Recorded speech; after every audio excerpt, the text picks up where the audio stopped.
All right, guys, welcome back. This is going to be the last episode of the GT4 build. We have the cooling done, suspension, brakes, and today it's time to do interior. So we're going to be putting in a half cage and some Sparco seats, a rear seat delete, and harnesses. So let's check it out.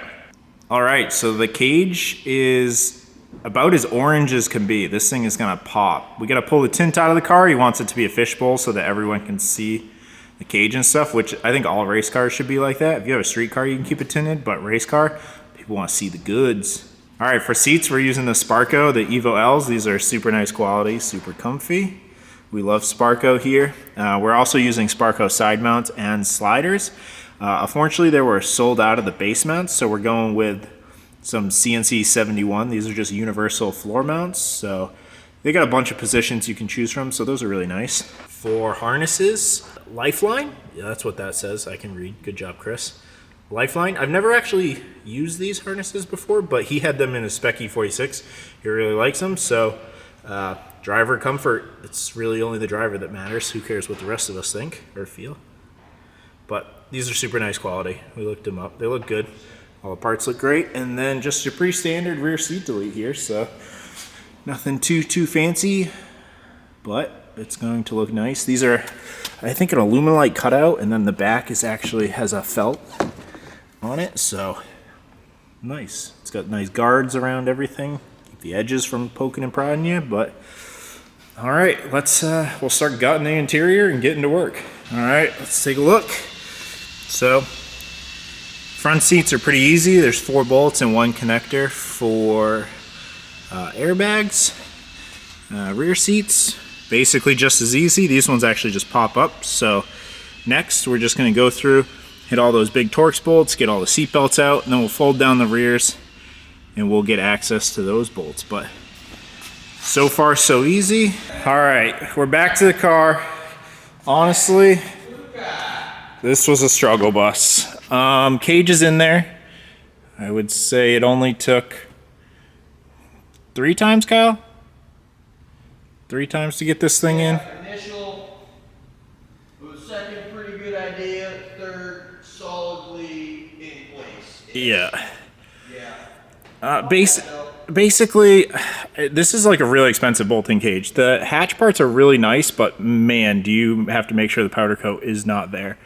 My biggest gripe with the cage, honestly, if we peek through, is how the rear mounts. I just like, you pay all this money for a really expensive cage, and then instead of like mounting to the seat anchors, you like mount to the flimsy part of the wheel well. That's just my gripe with it. You could have made the cage 3 inches shorter and just mounted to like the part that BMW made structurally and safety, like consciously, a huge hat section in the body, or you could mount to this flimsy thing. That either way, we marked the holes out back. Now we have to put the car up, drill holes in the wheel liner, and then nut and bolt through there. Obviously, to do that, we need to take the tires off. So she's got to go back on the lift. But also, while we're up there, I cut. So a trick to use if you got a stock car and you still want to run harnesses, there's a bunch of shit on the floor. There's like a subwoofer, there's a bunch of air ducts.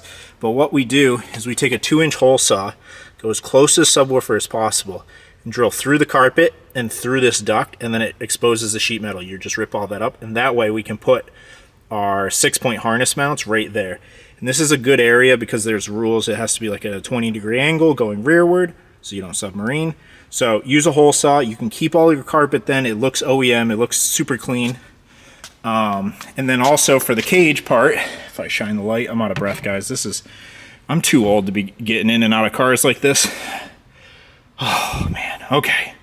So TJ wanted to keep all the carpet. We have the seat delete. Part of that works. The back part does not work. It hits the X brace, but either way. So we'll keep that. We're keeping the carpet. So what we did is we cut down the side of the back of the carpet, so that way we can pry this and put it around the cage and then tuck at the bottom, and that way the cage has like the most seamless transition through the carpet, but you can actually fit it in. So that's a good tip. I think this camera is probably spinning. Oh, and UPS is here to ruin this clip. Gosh darn it! Guys, why do you have to order packages so I have to do shipping? Come on.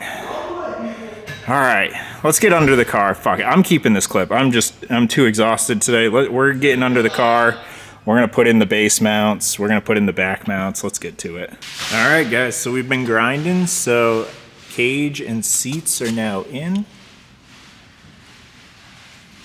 Super flawless. Carpet still looks great back there. Everything fits well. We could only use part of the rear seat delete. The upper portion didn't actually fit. But yeah, I mean, the seats are sitting super low still. And he still has sliders. So we're using the CNC 71, the Sparco sliders, and the Sparco side mounts as well. So let's go to the other side and I'll show you all the individual pieces and how to put it together. This is a pretty terrible process. I mean, basically the seat has to come in and out a bajillion times just to fit the width. Like, cause I'll show you on the other side. All right, so we're on the driver's side. Grab your BJ pad because you're gonna be on your knees this whole time. All right. Basically, you got your hardware, but you got your plate. And so this is gonna mount to the stock holes that your normal seat mounted to. This one happens to have some nice cutouts. So that's gonna bolt there. If you have to, trim a little bit of the carpet. Usually you don't have to. Usually when you torque it down, it will sandwich. There's plenty of metal. This is protruding a little bit, so it's got plenty of surface area. But so mount these two sides. And then what you're gonna do is, basically, this is the guessing game. There's always a bunch of holes, alignment holes on the floor, alignment holes in this, and you have alignment holes in the sliders. Okay, I forgot a step. TV timeout, let me snap and get those out. All right, so we're back. So get the slider out, and so the slider has mounting holes inside of the channel. And this hole right here is gonna mount to one of these three. So through some trial and error, I need to use the closest one. This is what the stacking game that kind of sucks, that is just trial and error. So that's then gonna bolt to that. And to get the front one, it's easy. And then you lift the slider, push this forward, and get the rear one. Then the slider has two separate top holes here and here. And that is what you're going to play the guessing game of one of these many, many, many holes. So after some trial and error again, you figure out which width and which fore aft holes work for you, and then you bolt those together. And then you do the same for the outside, and then you drop the seat in. If the seat is too loose, then you gotta go in a set of holes. If the seat is too tight, then you gotta go out a set of holes. While you're doing that, don't super tighten everything, because chances are you did not get it right the first time. Some tips and tricks is, after you do the inside, make sure you have clearance to the tunnel and the center console. And then what you're gonna do is mock up the outside and shut the door. Because definitely before, BMWs have really tight seating positions, and sometimes the seat will then hit like this part of the door. And that's a no-no. So then you gotta go back and move everything outboard again. And even though you had the width right, now you gotta move the whole assembly inboard. Or you get, too far inboard and then you gotta move it out. It's not a fun game to play.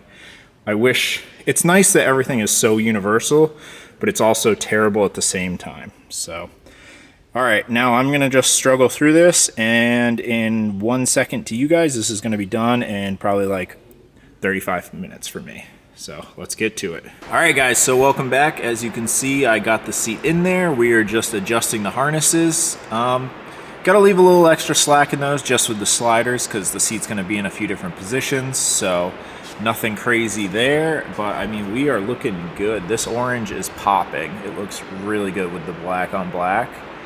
So final things now is, it's on the alignment rack. We just gotta dial in the alignment, put back on the front bumper. We just left all that stuff off just to get the alignment in. And then, so we got the bottom aero shield, we got the front bumper, and then we basically get to go shake it down. I am pretty excited about that. Oh, and I gotta mount the MCS canisters in the front somewhere. I gotta find a good location for that. Not really sure where I want those, but I'm sure I can just find a picture on the internet and copy it. The rear came out fantastic. Let's look at that. Look at my poor car, just waiting for some love. It's pretty crappy out, so she's not being driven for a second. So look out. Ooh, let me grab a light, guys. Hold on. look at how good this came out. So we are super happy. I mean, we cut everything as close as could be for the cage. This is real OEM plus. It's great. And then since he is going to be going to the track, you could just fold this up. Bam. Canisters. Just use some nice heavy duty 3M Velcro those in there, make adjustments, drop that back down, and go rip.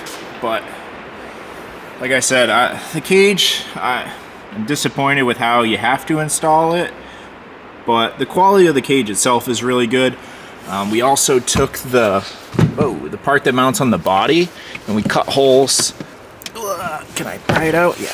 So that you can get to your rebound adjustment up there. So just kind of repurposing those, not bad. And yeah, I mean, other than that, I mean, guys, we're basically wrapping up. This car is going to be hitting the streets pretty soon. Don't want to shut my light in there.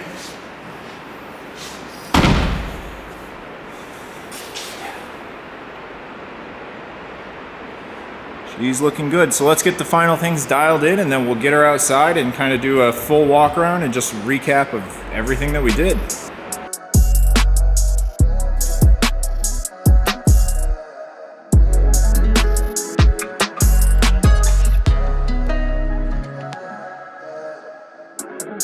Say you got a pass, but I'm knowing life is fast. Everybody's got their path, need you to meet me where I'm at. Can't see me through these tents, I bet they asking who is that. You seeing what I'm on, but you don't know me like that. Don't come in and tease it, without a plan to treat me or please me. I know what you needed, let's not discuss it. Quiet with all of that fussing, nothing is good turned out to be easy. So give me the reason, we should rush it. You might wanna play with my heart and say that it's love, it's some of my budget. Trying to tell me the way that you moving is not an ulterior motive. Interior plush, I'm the coldest. I don't blame you for wanting to side with me. Reality bounce back, don't allow that. From the brown grass to the front yard, made it real false. Come real, baby, don't lie to me, just lie with me. I need you to slide with me, come ride with me. I'ma spend time on you, got eyes for you. But it's pride in me, on guard. All right, so I just had it outside to try to take as nice of photos as possible, but it is just, as you can see, pretty crappy out. We did a good shakedown for what you can in the rain, obviously, but bedded the brakes, you know, make sure squeaks, rattles, everything like that. Suspension felt great, nothing bad. I think the biggest complaint is probably just the cage kind of touches the headliner in a spot and you get a little eeky around some corners. So race car / daily life, I think she is pretty immaculate and he is going to be super happy with the car. Yeah, take a second, I guess, go over everything, and then TJ should be here in probably like a half hour, and hopefully we'll get some footage of maybe the car ripping up and down the road from outside. I'll let him beat the crap out of it, get his initial feedback. So yeah, I guess let's start in the engine bay. We'll start on the outside of the engine bay. Very good retro badges, love those. Yeah, so visually, not much changed. You can see the big MCSs up there. But engine bay wise, we did, you know, the whole DO88, so radiator, power steering, oil, DCT, coolers, got new lines for those, got a GT4 radiator, GT4 water pump and thermostat. Apparently that's a big upgrade. It's run right off the actual GT4 cars, so obviously they can beat the shit out of their cars for 24 hours. That's what you want. But yeah, I think everyone's favorite is just the APs, and this electrode nickel plating is just, I mean, they're savage. It's just no way around it. You can't really see, but you got the MCS two-ways up in there. We got the good old one finger ride height gap. That should be good. Do a little compression under aero on the track, but nothing that it's gonna rub. Oh, also, I guess on this wheel, the new wheels. Sorry I didn't put the BMW emblem up perfect. I'm just not that artsy, apparently. But yeah, the Apex VS5s. People were like bashing them kind of because they're like, yo, you put all of this and you don't even have BBSs. But I mean, these wheels are sick. They're super light. They're forged. They're great. They're half the price. Like, what more could you love? You go on track with the actual track cars, shit's gonna happen. You're gonna get rock chips in these. You might curb it once or twice. Ask me how I know that. I have one apex on the front right now while I get my wheels refinished. Like, it's a track car. It's gonna get beat up a little bit. And the apexes are super dope. They're great. It's not like you buy a cheap wheel that's weighs 26 pounds and looks like crap. These are awesome, so stop bashing the apex, people. They're sweet. All right, and now for I think the part that TJ is actually most excited about is going to be the cage. And this orange pops. I wish you could see a little bit more of it through the glass, but it is OEM tint, so not much we could do about it there. If it was aftermarket, we would have pulled the tint, but look at that orange. That is fucking orange. Hint, hint, same color as my car. Hell yeah. But we got the Sparcos. They're in there nice. All of the harnesses are in there nice. Everything's rolled up, tucked away, looking clean. This is definitely as OEM plus as you can get. Let's actually dive right in and then I'll show the back, because not something that people normally care about in their race cars, but you got seat deletes back there. We kept as much of the interior as possible, and then we just tried to trim a little bit back there for the cage. So we took out as minimal as possible, tried to keep this OEM plus look, and I think we did a damn good job of it. You can see it. Only 2 of the rear seat delete panels, just the floor 2 fit. The top one hit the X brace in the back. This is probably terrible filming, but we'll show it from the back as well. It's the little things. Just taking your time doing that really makes the car look good. I don't know what we're focusing on in this shot, but yeah, either way. Good old WeatherTech floor mats in there. That was a not us mod, but Bimmer World pedal covers, stuff like that. Yeah, and I guess we kept the rear carpet in the back, so probably going to need to do a little bit of weight savings when he wants to start competing a little bit more, just because we did weigh it. And here, take a second, guess what you think this car weighed. Obviously we removed the front and rear seats, but we did add the cage. The wheels are lighter, the brakes are lighter.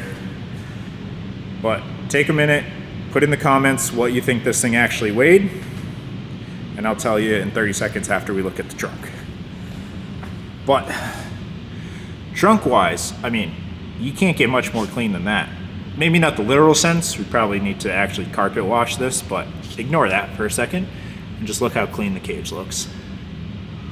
That's nice. And then, like we said, you're at the track. You flip that open. You got your MCSs right there. You can make any adjustments you want. I might have said this, or I might have sent it to TJ, but we took the rubber covers that actually go over the body in white, and we drilled holes in the trim, and then we put those back in. So that way you can just pop off those covers and get to the top of the struts to be able to make your rebound adjustments. So that was kind of nice, because if not, you have to pull out the whole carpet and stuff, and that kind of just sucks. Or you just cut a hole in it and leave it like that. But, all right, dun dun dun dun. She weighed 3,505. So, pretty thick, I would say. I know BMWs aren't the lightest of cars. I was hoping it was coming around a little closer to 33.5, but the fall line cage is definitely a good weight addition. I mean, I don't know if it's chromoly or not, but it's definitely 1.75 inch. It was pretty heavy lifted in there. But other than that, I mean, OEM carpets, if you guys have ever pulled OEM carpets, you know how much those weigh. They are like probably 75 pounds of sound deadening by themselves. But TJ's just gonna have to use his ultimate track mod, driver mod skills to make up for the few hundred pounds. But hell yeah, that's a recap, I guess. And yeah, he'll be here in a second, and then we'll take her outside, and it's gonna be raining, so I'll have to build a cardboard box for me to live under, but we'll do some filming of him driving around.